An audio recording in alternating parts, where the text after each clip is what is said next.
أعوذ بالله من الشيطان الرجيم. بسم الله الرحمن الرحيم.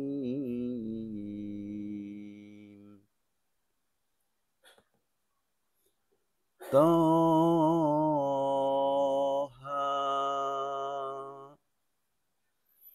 ما أنزلنا عليك القرآن لتشقى إلا تذكرة لمن يخشى تنزيلا ممن خلق الأرض والسماوات الأولى الرحمن على الأرش استوى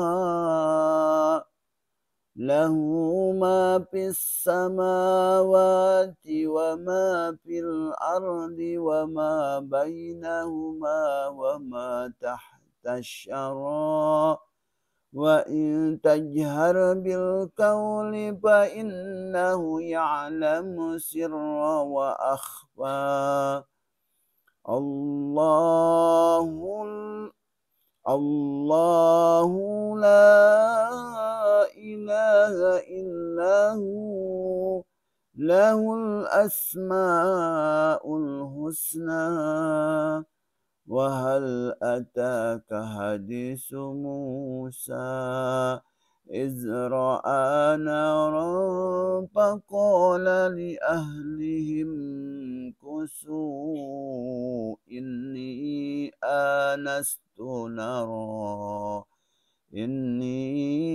آنست نارا لعلي آتيكم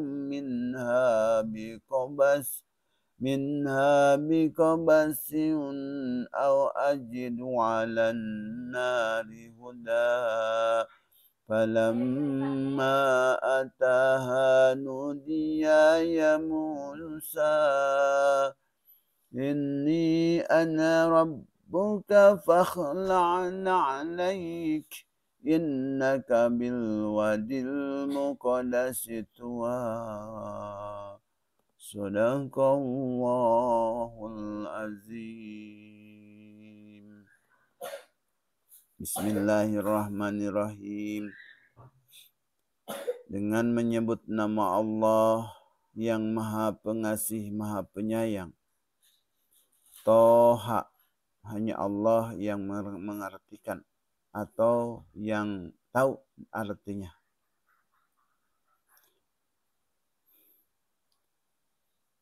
Kami tidak menurunkan wa ma anzalna 'alaikal qur'ana listasqa.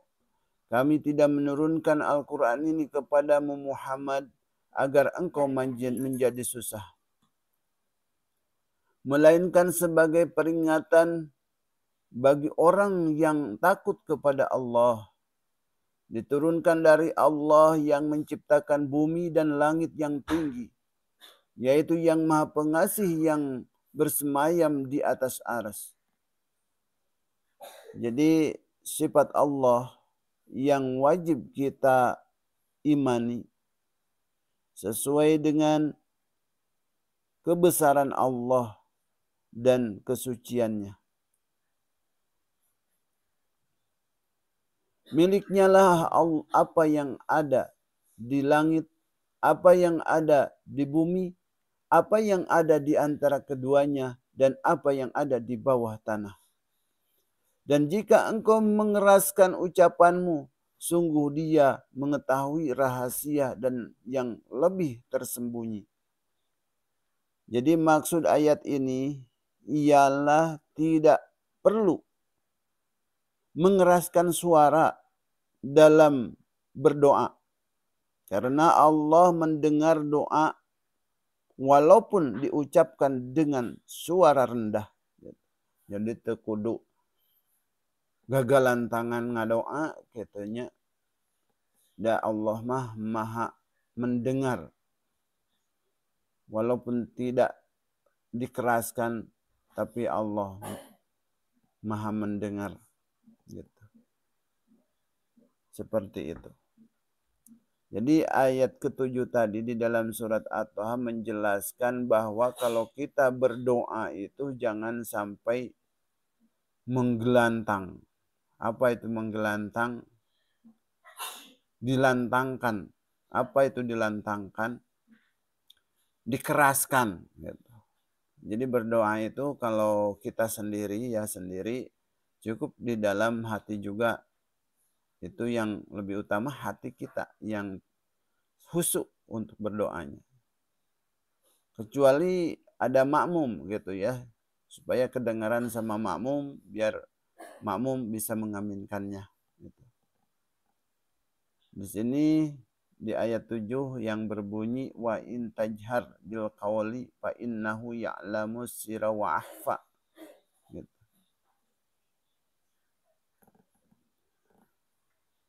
Dan apakah telah sampai atau ayat 8, dialah Allah, tidak ada Tuhan selain Dia yang mempunyai nama-nama yang terbaik. Dan apakah telah sampai kepadamu kisah Musa? Ketika Musa melihat api, lalu dia berkata kepada keluarganya, tinggallah kamu di sini. Sesungguhnya aku melihat api. Mudah-mudahan aku dapat membawa sedikit nyala api kepadamu atau aku akan mendapat petunjuk di tempat api itu. Maka ketika dia mendatanginya ke tempat api itu, dia dipanggil, wahai Musa, sungguh aku adalah Tuhanmu, maka lepaskan kedua terompahmu, karena sesungguhnya engkau berada di lembah yang suci tua. Seperti itu. Ini isi dalam kandungan surat Toha. Ya. Sampai dari ayat 1 sampai ayat 12. Seperti itu. Untuk kali ini cukup sampai di sini dulu. Mudah-mudahan bermanfaat. Amin ya rabbal alamin.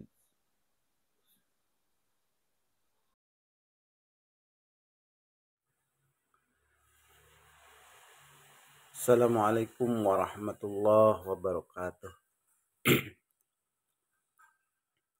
A'udzubillah, bismillah, alhamdulillah, wassalatu wassalamu ala rasulillah Muhammad ibni Abdillah wa ala alihi wa sahbihi wa mawala. Amma ba'd.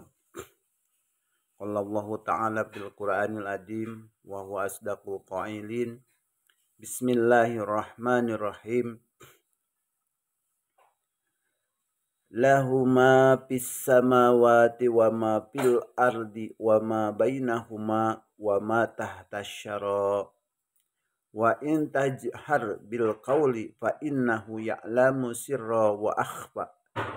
Allahu la ilaha illa huwa lahul asma'ul husna. Shadaqallahul azim wa shadaqallahu rasuluhu nabil karim. Wa ala dalika syahidina wa syakirina walhamdulillahi rabbil alamin. Segala puji bagi Allah yang mencetuskan dan membuat serta menciptakan air dan tanah, juga menciptakan segala sesuatu dan membenarkannya. Tidak terluput dari pandangannya semut yang kecil di malam hari ketika dia berjalan, tidak pula luput dari ilmunya sesuai sekecil atom pun, baik yang ada di bumi maupun di langit.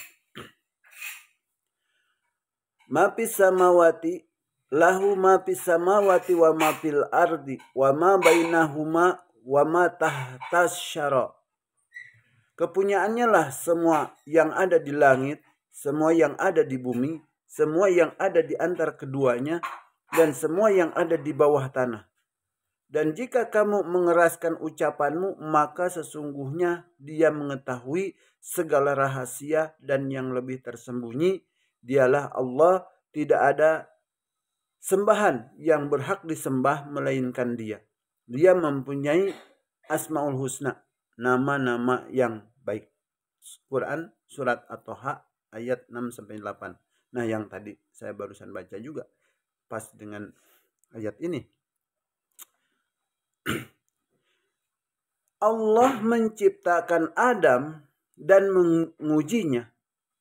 Kemudian ia memilihnya sehingga ia memberikan pengampunan dan petunjuk kepadanya.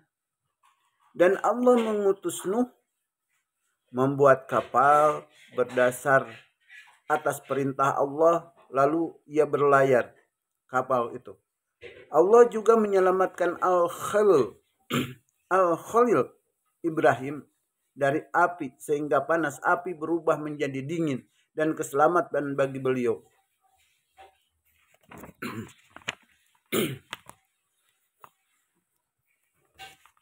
Jadi ambillah pelajaran dari peristiwa yang terjadi. Dan Allah memberikan kepada Musa 9 ayat, tetapi Fir'aun tetap saja tidak mau menjadikannya sebagai peringatan. Tidak pula Fir'aun menjadi takut. Allah menguatkan Isa dengan ayat-ayat yang mengejutkan manusia. Allah juga menurunkan Alkitab, Al-Quran kepada Muhammad yang didapati di dalamnya bukti-bukti kejelasan, gitu ya, bukti-bukti kejelasan dan petunjuk. Tak lupa salawat dan salam kita panjatkan kepada Nabi Muhammad SAW atas segala nikmat yang senantiasa dilimpahkan sama Allah kepada Nabi Muhammad, agar salawat salam ini senantiasa dicurahkan kepada Nabi Muhammad yang diutus di Ummul Qura, yaitu Makkah. Semoga salawat dan salam senantiasa tercurah kepada beliau dan kepada sahabatnya, kepada sahabat-sahabatnya yang menemani beliau di gua, yaitu Abu Bakar, tanpa diragukan lagi. Semoga senantiasa tercurah pula kepada Umar yang mendapat ilham dalam pendapatnya, sehingga dengan cara dari Allah beliau seorang yang dinikah sehingga dengan cara cahaya dari Allah beliau berpendapat. Dan semoga senantiasa tercurahkan kepada Utsman, sahabat seorang yang dinikahkan dengan 2 putri Rasulullah, seorang sahabat yang tidak pernah berkata dusta. Demikian pula semoga senantiasa tercurah kepada putra paman Rasulullah yang bernama Ali, sang lautan ilmu dan singa yang pemberani, singanya para singa. Juga semoga senantiasa tercurah kepada keluarga Rasulullah dan para sahabat beliau yang lainnya yang keutamaannya mereka telah membahana di muka bumi ini. Hadirin saudaraku sekalian seiman dan seagama, bulan yang mulia dan musim yang agung telah menaungi kita. Di bulan ini Allah membesarkan pahala, memperbanyak karunia, dan membuka semua pintu kebaikan bagi setiap orang yang berantusias kepadanya. Bulan ini adalah bulan yang penuh barokah, bulan yang penuh kebaikan, bulan yang penuh anugerah dari Allah Subhanahu wa Ta'ala. Di dalam surat Al-Baqarah ayat 185, Bismillahirrahmanirrahim. Syahrul Ramadan allazi unzila fihi al-Qur'anu hudan lin-nasi wa bayyinatin minal huda wal furqan.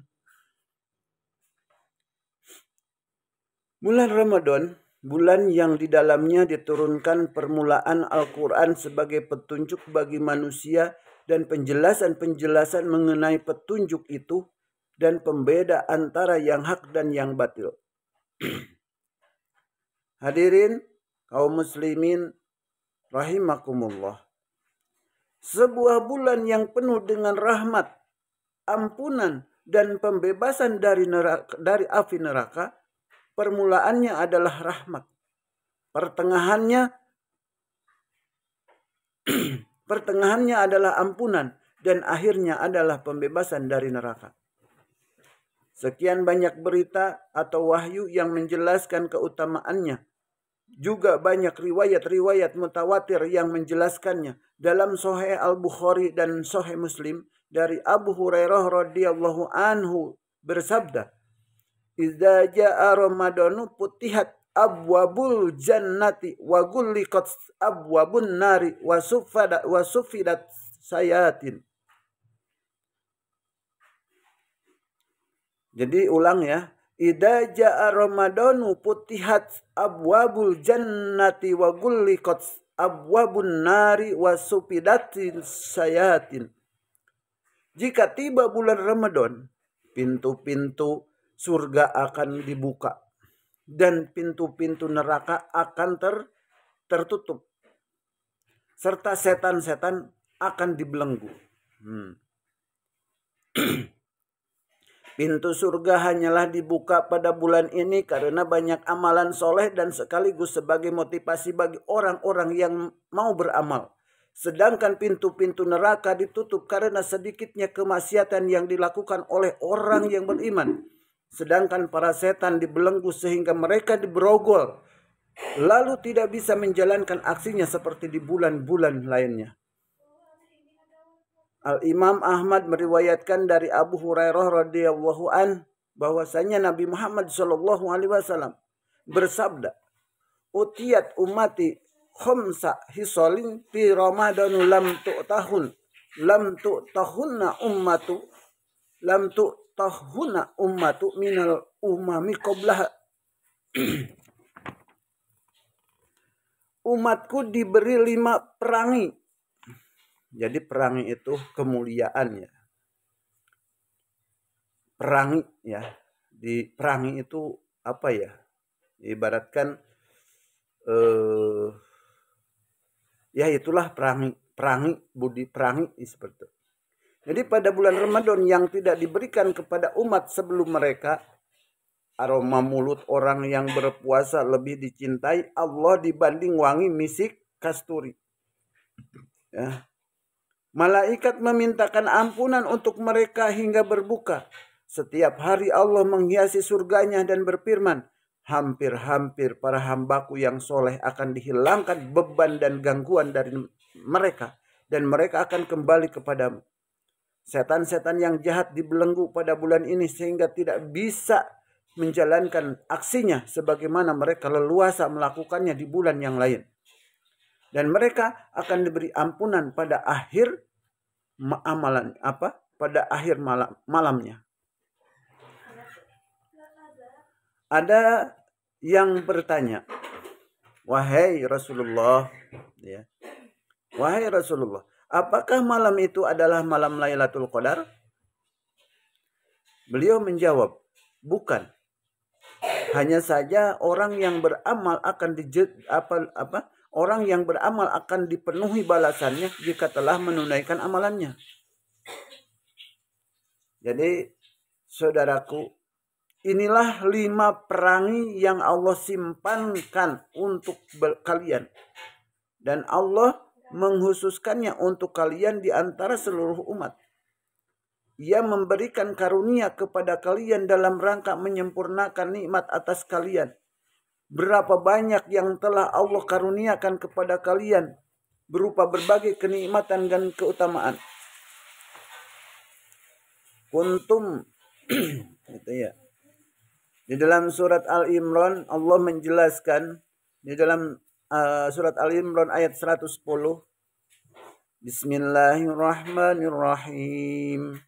Kuntum khairu ummatin ukhrizat linnasi ta'muruna bil ma'rufi wa tanhauna 'anil munkari wa tu'minuna billah. Kalian adalah umat terbaik yang dilahirkan untuk manusia, menyuruh kepada yang ma'ruf, mencegah dari yang mungkar, dan beriman kepada Allah. Gitu.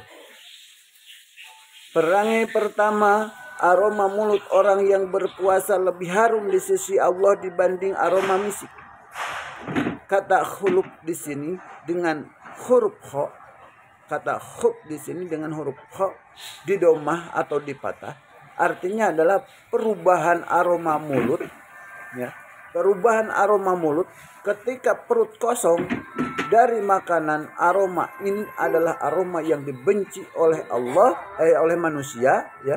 Aroma dari perut kosong dari makanan itu adalah aroma yang dibenci oleh manusia, tetapi ia lebih harum di sisi Allah dibanding aroma misik. Sebab aroma tersebut muncul dari sebuah ibadah, yaitu ibadah puasa dan ketaatan kepada Allah.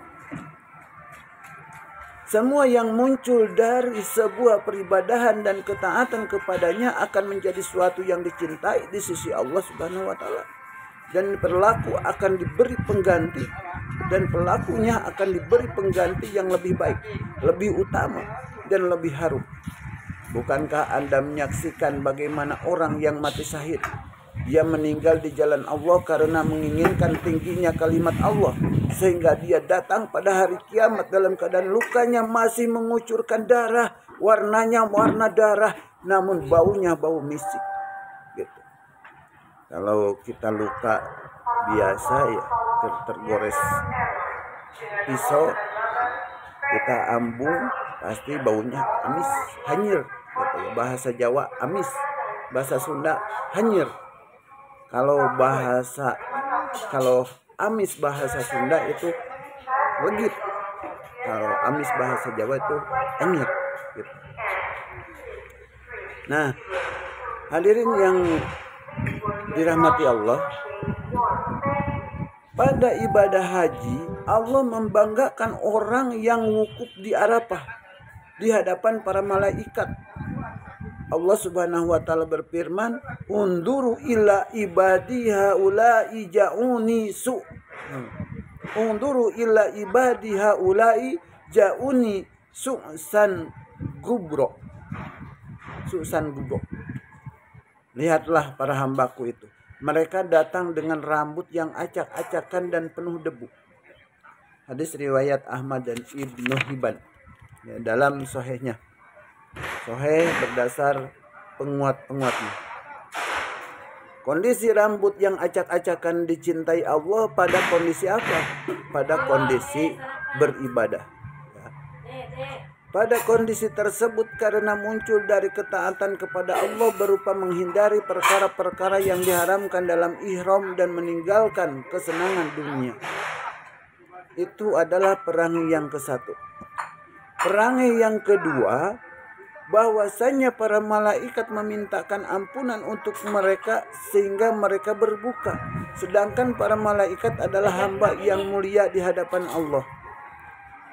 La yasunallahu ma amaruhum wa yaf'aluna ma yu'marun. Mereka tidak memaksiati Allah dalam perkara yang Allah perintahkan kepada mereka, dan mereka menjalankannya segala yang mereka diperintah untuk menjalankannya. Sadaqallahul adzim. At-Tahrim ayat 6. Jadi merekalah hamba yang sangat pantas untuk dikabulkan doanya yang mereka panjatkan bagi orang-orang yang berpuasa, yaitu mereka para malaikat diizinkan untuk memintakan ampunan bagi mereka yang berpuasa. Hanyalah mereka para malaikat diizinkan oleh Allah untuk memintakan ampunan bagi orang-orang yang berpuasa dari kalangan umat ini, dalam rangka menampakkan kedudukannya dan juga untuk meninggikan penyebatan atau penyebutan mereka serta untuk menjelaskan keutamaan puasa. Istighfar adalah permohonan magfirah atau ampunan, maka magfirah adalah tertutupnya dari termaafkannya dosa di dunia dan akhirat. Gitu. Dosa di dunia dan akhirat. Ia termasuk puncak harapan hamba dan tujuan yang paling utama. Setiap anak keturunan Adam banyak berbuat salah dan menganiaya dirinya sendiri, serta sangat butuh kepada maghfirah dari Allah Subhanahu wa ta'ala. Itu sebagian daripada perang yang tadi kelima, ini sampai perang yang kedua ya. Mungkin karena waktu sudah mepet dan tidak mengizinkan, Maka uraian kali ini cukup sampai di sini. Mudah-mudahan bermanfaat. Apabila ada kaca yang pecah, jangan disimpan dalam peti. Apabila ada kata yang salah, jangan disimpan dalam hati. Mudah-mudahan bermanfaat. Wabillahi taufiq wal hidayah. Wassalamualaikum warahmatullahi wabarakatuh.